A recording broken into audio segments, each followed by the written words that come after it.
Good morning students, कैसे हैं आप सब स्टूडेंट्स। लास्ट में आपको पढ़ाई थी आपका चैप्टर नमक का डर होगा, जो कि अभी कंप्लीट नहीं हुआ है। तो आइए अपना चैप्टर कंप्लीट करते हैं। बच्चों, जब आप वीडियो देखें तो पेज नंबर 10 निकाल लीजिएगा, उसका सेकंड पैराग्राफ। बच्चों, मैंने आपको यहाँ तक समझा दिया था कि पंडित आलोकदीन को मुंशी बंशीधर ने एक तरीके से गिरफ्तार कर लिया था, और जो मुंशी आलोकदीन थे वो बार बार यही कह रहे थे कि लक्ष्मी की बहुत माया है, अर्थात पैसे से सारा काम निकाला जा सकता है। वो कहने की कोशिश कर रहे थे कि कुछ ले दे के क्यों ना हम काम कर लें, अर्थात वो उनको रिश्वत देने की कोशिश कर रहे थे। लेकिन जो बंशीधर थे बहुत ही कर्तव्यनिष्ठ, ईमानदार, सत्यनिष्ठ व्यक्ति थे, तो उन्होंने कठोर स्वर में कहा कि हम ऐसी बातें नहीं सुनना चाहते, अर्थात कि अगर आप मुझे रिश्वत देना चाहते हो तो वो मेरे लिए, आपके लिए संभव नहीं होगा, क्योंकि मैं बिकने वालों में से नहीं हूँ।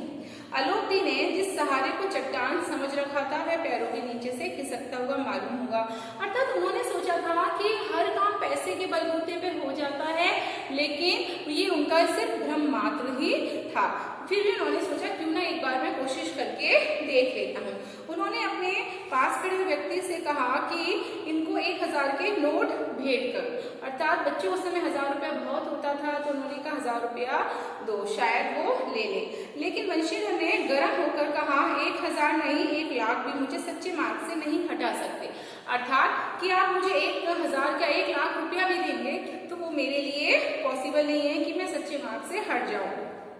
धर्म की इस बुद्धिहीनता, दृढ़ता और दीर्घ दुर्लभ त्याग पर मन बहुत झुंझलाया। अब दोनों शक्तियों में संग्राम होने लगा, अर्थात धर्म और जो व्यक्ति थे बुद्धि, आलोकदीन अपनी बुद्धि लगाने में लगे हुए थे, और वो धर्म की दोनों में बहुत ज्यादा आपस में द्वंद्व होने लगा कि देखिए कौन जीतता है। अब दोनों शक्तियों में एक तरीके से युद्ध होने लगा। वो अपने पैसे की शक्ति लगाने लगे और ये अपने सत्य की शक्ति लगाने लगे।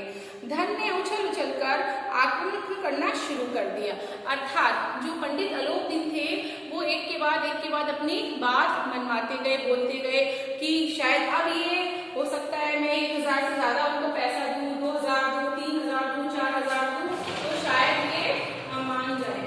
लेकिन ऐसा संभव नहीं हुआ, वो नहीं माने।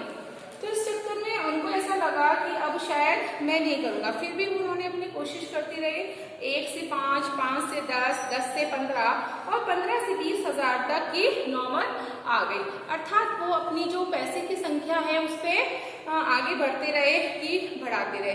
किंतु धर्म अलौकिक है, वीरता के साथ इस बहुसंख्यक सेना के सम्मुख अकेला पर्वत की भांति अटल अविचलित खड़ा।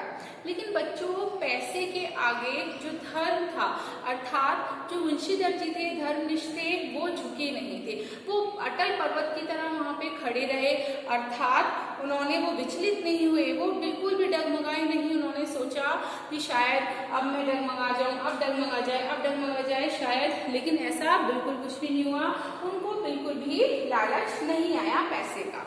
आलोकदीन निराश होकर बोले, अब इससे अधिक मेरा साहस नहीं है, अब आपको आप अधिकार है, अर्थात आलोकदीन भी बार बार जो पैसे की संख्या बढ़ा रहे थे, अब उससे वो थक चुके थे। उन्होंने कहा मेरे बस की बात नहीं है कि इससे ज्यादा रिश्वत मैं आपके आगे रखूं, इसलिए अब आपको जो करना है आप वो कर सकते हैं। बंशीधर ने अपने जमादार को ललकारा, बदलू सिंह मन में दारोगा जी को गालियां देता हुआ पंडित आलोकदीनी की ओर बढ़ा। देखिए, जैसा कि मैंने बताया था, वो एक प्रतिष्ठित व्यक्ति थे और सभी व्यक्ति उनके कर्ज में, ऋण में डूबे हुए थे, अर्थात किसी का भी साहस नहीं था कि उनके विरोध में कोई भी व्यक्ति खड़ा हो। तो जो उनके साथ था बदलू सिंह, वो दारोगा जी के अंदर मन में गालियां दे रहा था, लेकिन उसकी भी नौकरी थी, इसलिए उसको अपना कर्तव्य निभाना था। पंडित आलोकदीन की ओर जैसे ही वो बढ़ता है, पंडित जी घबराकर 2-3 कदम पीछे की तरफ चले जाते हैं, अर्थात बहुत घबरा जाते हैं कि मैं इतना प्रतिष्ठित व्यक्ति और आज मेरे हाथों में हथकड़ियां लगेगी। अत्यंत दीनता से बोले, बाबू साहब, ईश्वर के लिए मुझ पर दया कीजिए, मैं 25,000 पर निपटारा करने को तैयार हूँ। अर्थात उन्होंने उनको समझाया, फिर दोबारा से और कहने की कोशिश की कि चलिए एक बार हम फिर से कोशिश कर देखते हैं कि चलिए मैं आपको 25,000 रुपये देने को तैयार हूँ। तो जो मुंशी बंशीधर थे वो कहते हैं असंभव बात कि असंभव है, 30,000 पर भी नहीं, किसी तरह संभव नहीं। अर्थात आप मुझे कितना भी पैसा क्यों ना दें, लेकिन ये संभव नहीं है कि मैं आपके दिए हुए पैसों को ले लूं। फिर उन्होंने कहा क्या 40,000 पर भी नहीं? पंडित अलोकदीन ने कहा 40,000 नहीं, 40 लाख भी असंभव है। पंडित मुंशी दत्त उन्होंने कहा कि आप 40,000 क्या 40 लाख भी देंगे तब भी मेरे लिए संभव नहीं है, अर्थात मैं आपसे कोई भी पैसा नहीं लूंगा। बदलू सिंह इस आमदनी को अभी हिरासत में ले लो। वो कह रहे हैं बदलू सिंह अभी आप इस आदमी को क्या करो, हिरासत में लो, तुरंत अरेस्ट कर लो, अब मैं एक शब्द भी नहीं सुनना चाहता। पंडित मुंशीधर ने अपनी बात कही और कहा कि अब आगे कोई भी बात नहीं होगी, सीधे इनको हम हिरासत में लेंगे। धर्म ने धर्म को पैरों तले कुचल दिया। देखा जाए तो बच्चों, धर्म की क्या हुई, जीत हुई और धर्म की हार हुई। अलोकदीन ने हष्ट-पुष्ट मनुष्य को हथकड़ियां लिए हुए अपनी तरफ आते हुए देखा। चारों ओर निराशा और कातर दृष्टि से देखने लगे। इसके बाद एकाएक मूर्छित होकर गिर पड़े। पंडित अलोकदीन की लाइफ में ये पहली बार ऐसा था, बच्चों उनके जीवन में ऐसा था कि उन्होंने पहली बार किसी को देखा था कि उनको कोई अरेस्ट करने आ रहा है, तो ये चीज वो बर्दाश्त नहीं कर पाए और मूर्छित अर्थात बेहोश होकर जमीन पर गिर पड़े। आगे देखिए, अगले दिन की बात देखिए, दुनिया सोती थी पर दुनिया की जीभ जागती थी। सवेरे देखिए तो बालक वृद्ध सबके मुंह से यही बात सुनाई देती थी, जिसे देखो उनकी निंदा की बौछारें हुई। जैसा कि अक्सर आप जानते हैं, कोई सर्वश्रेष्ठ व्यक्ति, कोई VIP, कोई सेलिब्रिटी जैसे ही अरेस्ट होता है, उसकी खबरें बिल्कुल आग की तरह फैल जाती हैं। इसी तरह पंडित अलोकदीन के साथ भी यही हुआ। उनकी जो खबरें थी आग की तरह फैले। कहाँ तो लोग उनकी कोई बुराइयां नहीं करते थे, उनके सामने झुककर उन्हें सलाम करना, उनकी हर बात में हाँ मिलाना, लेकिन जैसे ही वो अरेस्ट हो जाते हैं, उनकी लोग सब बुराई को बुराई करते हैं, निंदाएं करते हैं। मानो संसार से अब पापी का पाप कट गया। मतलब सबको ऐसा लग रहा था जैसे कि वो बहुत बड़े कोई पापी हो, उन्होंने बहुत बड़ा पाप किया हो, और संसार में लोगों को ऐसा महसूस हो रहा था कि जाहिर सी बात है कि अब कोई ना कोई पापी यहाँ से चला गया है। पानी को दूध के नाम से बेचने वाला ग्वाला, कल्पित रोज नाम चिढ़ने वाले अधिकारी वर्ग, रेल में बिना टिकट सफर करने वाले बाबू, जो जाली दस्तावेज बनाने वाले सेठ और साहूकार, ये सब के सब देवताओं की भांति गर्दनें चला रहे थे। अर्थात सब लोग अपनी, जो लोग कहीं ना कहीं उनके साथ कर्जे में डूबे हुए थे, वो फिर भी उनके पीठ पीछे उनकी बहुत सारी बुराइयां करने में लगे हुए थे। अब आगे देखिए, आगे क्या होता है। जब दूसरे दिन पंडित अलोकदीन अभियुक्त होकर कांस्टेबलों के साथ हाथों में हथकड़ियां, हृदय में गिलानी और शोक भरे लज्जा से गर्दन झुकाए अदालत की तरफ चले, तो सारे शहर में हलचल मच गई। जाहिर सी बात है बच्चों, हलचल मचना, क्योंकि इतना प्रतिष्ठित व्यक्ति थे वो, इतने प्रतिष्ठित व्यक्ति होने के बाद उनके हाथों में हथकड़ियां थी और उनको कहीं ना कहीं अदालत में पेश किया जा रहा था। मेलों में कदाचित आंखें इतनी व्यग्र ना होती होंगी, भीड़ के मारे छत और दीवार में कोई भेद न रहा। अर्थात शायद मेले वगैरह लगते हैं तब भी इतनी भीड़ नहीं थी जितनी भीड़ उनको देखने के लिए पब्लिक आ रही थी कि अब उनका क्या फैसला होने वाला है। किंतु अदालत में पहुंचने की देर थी। पंडित अलोकदीन इस अकाध धन के सिंह थे। देखिए, पंडित अलोकदीन को पता था कि मैं इस अघात, इस समाज का एक बहुत बड़ा प्रतिष्ठित व्यक्ति हूँ। जैसे कि जंगल का शेर अपने आप को सब कुछ समझता है, तो वो समझ गए थे कि भले मुझे कितना भी परेशान किया जाए, लेकिन मैं इस अदालत से छूट ही जाऊंगा।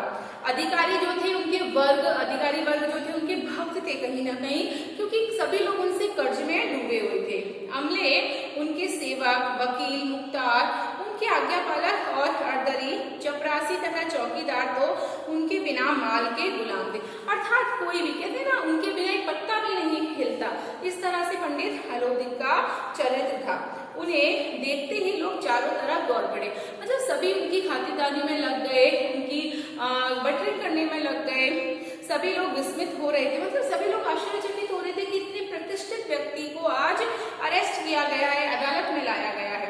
इसलिए नहीं कि अलोकदीन को ये क्यों यह कर्म किया, बल्कि यह तो कानून के पंजे में कैसे आए।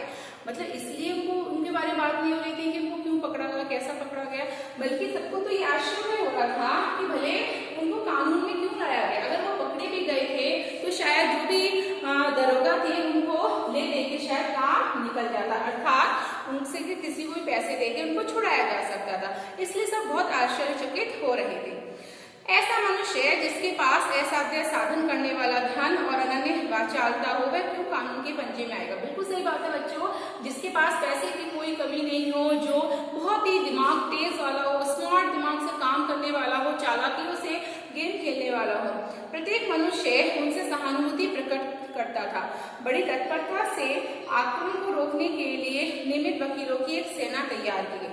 मतलब सभी लोग बड़े ही उत्सुक हो रहे थे, सब ये सोच रहे थे, सारे वकील मिलकर एक हो गए और सारे वकीलों ने मिलकर उनको पूरी कोशिश की कि हम इनको यहाँ से पूरी तरह से छुड़ा लेंगे। अर्थात जैसे कि एक सेना बन जाती है लड़ाई की, इसी तरह वकीलों की सेना भी बन गई।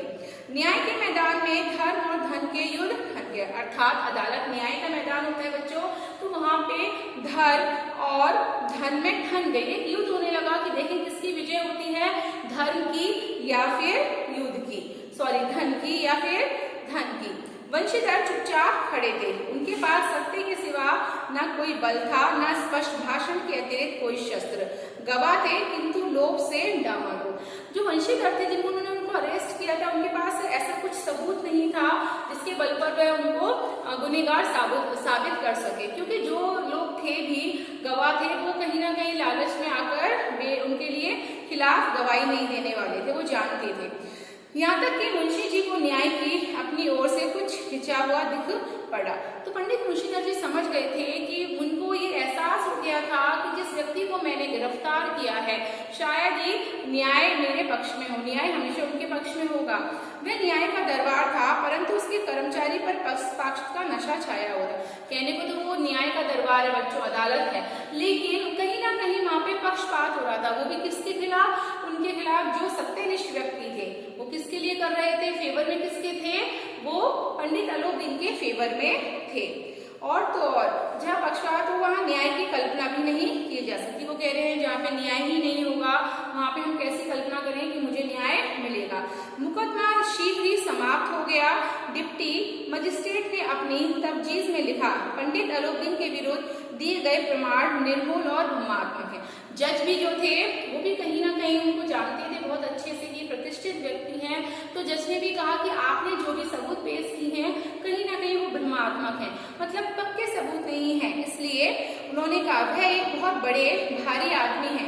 ये बात कल्पना के बाहर है कि उन्होंने थोड़े लाभ के लिए ऐसा दुस्साहस किया होगा। मतलब जो जज थे वो भी उन्हीं की तरफदारी ले रहे थे कि ये इतने बड़े प्रतिष्ठित पैसे वाले व्यक्ति हैं और थोड़े से लालच के लिए क्या वो ऐसा काम करेंगे, नहीं। यद्यपि नमक के दारोगा मुंशीधर का अधिक दोष नहीं है, उनको वो साथ में ये भी कह रहे हैं कि शायद आपका इसमें कोई दोष नहीं है, लेकिन बड़े दुख की बात है, खेद की बात है कि उसकी उद्दंडता और विचारहीनता के कारण एक भले मानुष को कष्ट झेलना पड़ा।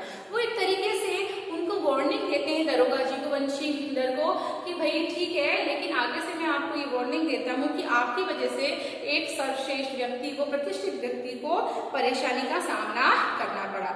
लेकिन वो कहते हैं हम प्रसन्न हैं कि वह अपने काम से सजग और सचेत रहते। साथ में वो उसकी तारीफ भी कर रहे हैं। जज कह रहे हैं कि मुझे इस बात की खुशी है कि आप बहुत ही ईमानदार, कर्तव्यनिष्ठ हैं और अपने काम के प्रति सचेत हैं। किंतु नमक से मुकदमे की बढ़ी हुई नमक हलाली ने उसे विवेक और बुद्धि को भ्रष्ट कर दिया है। साथ में वो ये भी कह रहे हैं कि शायद आप गलत कदम उठा रहे हैं, आपने ऐसा कुछ भी नहीं है, आपकी बुद्धि भ्रष्ट हो गई है। भविष्य में उन्होंने उनको हिदायत दी कि आप आगे से होशियार रहिएगा, ताकि आगे से कोई भी प्रतिष्ठित व्यक्ति या साधारण व्यक्ति हो और सीधा साधा व्यक्ति को परेशानी ना उठानी पड़े। तो जज ने उनको ये वार्निंग दी और साथ में पंडित अलोकदीन को मुक्त कर दिया। तो बच्चों आज आपकी क्लास यहीं तक होगी, कल इस क्लास को हम कंटिन्यू